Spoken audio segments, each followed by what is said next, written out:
बच्चों, चलिए देखते हैं ये प्रश्न। यदि कहीं 4 पार्सल तथा 5 डाकघर है, कितने प्रकार से पंजीकृत डाक से पार्सल भेजे जा सकते हैं? तो अपने इस प्रश्न को करने के लिए हम इसकी मुख्य अवधारणा देख लेते हैं।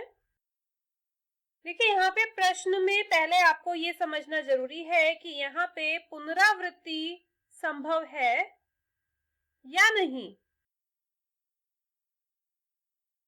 ठीक है, यदि हमें किन्हीं 3 स्थानों को भरना है और इन 3 स्थानों को भरने के लिए हमारे पास 5 विकल्प हैं। 5 तरीके से हम इन 3 स्थानों को भर सकते हैं और यदि पुनरावृत्ति संभव है तो देखिए उन 5 में से हम यहाँ पे कुछ भी भरेंगे और यहाँ पे भी उन 5 में से कुछ भी भर सकते हैं और यहाँ पे भी, भले वो पुनरावृत्त क्यों ना हो जाए। और यदि पुनरावृत्ति संभव नहीं है तो इन 3 स्थानों को भरते समय जब हम पहले स्थान को उन 5 में से किसी एक से भर देंगे तो अब अगले स्थान के लिए हमारे पास सिर्फ 4 विकल्प ही रह जाएंगे, क्योंकि एक यहाँ पे आ चुका होगा और उसकी पुनरावृत्ति संभव नहीं है। और फिर जब इन चारों में से एक यहाँ पे आ जाएगा तो अगले के लिए हमारे पास सिर्फ 3 विकल्प बचेंगे। तो यहाँ पे इसके परिणामों की संख्या हम कुछ इस प्रकार से निकाल सकेंगे। जब पुनरावृत्ति संभव हो तो संख्या आएगी 5 गुणा 5 गुणा 5 और जब पुनरावृत्ति संभव नहीं होगी तो संख्या आएगी 5 गुणा 4 गुणा 3। ये तो था एक उदाहरण। तो चलिए अपनी इस मुख्य अवधारणा का प्रयोग अपने प्रश्न को हल करने में करते हैं। जहां पे पार्सल है 4 और डाकघर है 5, तो आप यहां लिखेंगे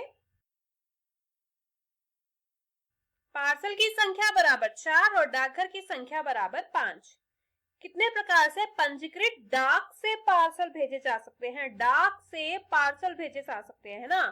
तो यहाँ पे हमें भेजना है पार्सल, तो पार्सल कितने हैं? 4। इन 4 स्थानों को भरना है कि ये 4 पार्सल कितने प्रकार से इन 5 डाकों द्वारा भेजे जा सकते हैं। ठीक है, हमें यहाँ पे 4 स्थानों को भरना है। कुल 5 डाकघर हैं, तो जो पहला पार्सल है वो इन 5 में से किसी में से भी भेजा जा सकता है ना।